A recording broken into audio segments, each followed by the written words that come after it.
श्रीराम जय जय राम। समाधान ही परमेश्वराची खरी देणगी। प्रत्येकाला असे वाटते की मी कुणाची निंदा करीत नाही, धर्ममार्गाने वागतो, तरी मी दुःखी आणि वाईट माणसे सुखात वावरताना दिसतात। हे कसे काय? अगदी कितीही सात्विक मनुष्य असला तरी त्याच्या मनात हे आल्या वाचून राहत नाही। नामाचा विटाळ ज्याने मानला तो सुखी दिसावा आणि नाम ज्याने कंठी धरले त्याला दुःख व्हावे। यावरून भगवंताला न्यायी कसे म्हणावे, अशीही पुष्कळांना शंका येते। खरोखर याचे मर्म जर आपण पाहिले तर आपल्याला असे आढळून येईल की बाहेरून जे सुखी दिसतात ते अंतर्यामी दुःखात बुडालेले असतात।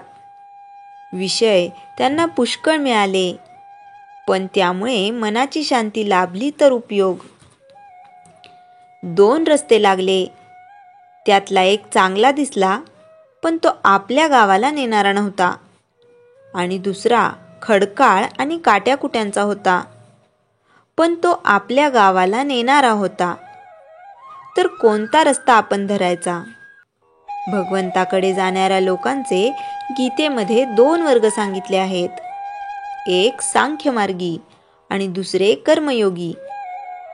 ज्यांची स्वभावतःच वासना कमी असून ज्यांचा इंद्रियांवर ताबा चालतो ते जन्मापासून तयार असतात, ते सांख्यमार्गी होत।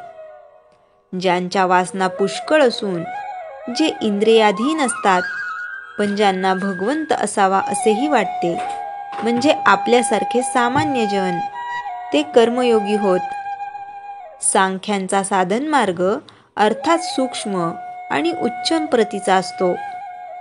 आपला मार्ग जड, सोपा आणि सुखकारक असतो।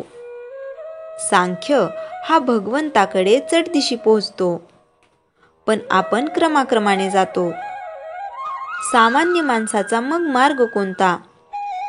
तो मार्ग असा, वासना आहे तोपर्यंत योग्य मार्गाने ती तृप्त करण्याचा प्रयत्न करावा।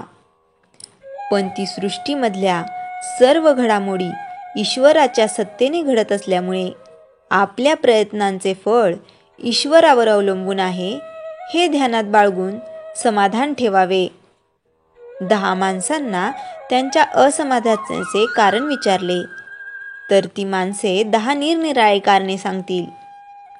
यावरून असे दिसते की जगातील कोणतीही वस्तू समाधान देणारी नाही। समाधानाचे शास्त्र निराळेच आहे, ते प्रपंचापासून शिकता येत नाही। ज्याच्याजवळ अगदी थोडे आहे त्याच्यापासून तो ज्याच्याजवळ अगदी पुष्कळ आहे त्याच्यापर्यंत प्रत्येकाला काहीतरी कमी असणारच। पण मजा अशी की प्रत्येकाची समजूत मात्र अशी असते की आपल्याजवळ जे कमी आहे त्यामध्ये समाधान आहे, म्हणून त्याचे दुःख कायम राहते।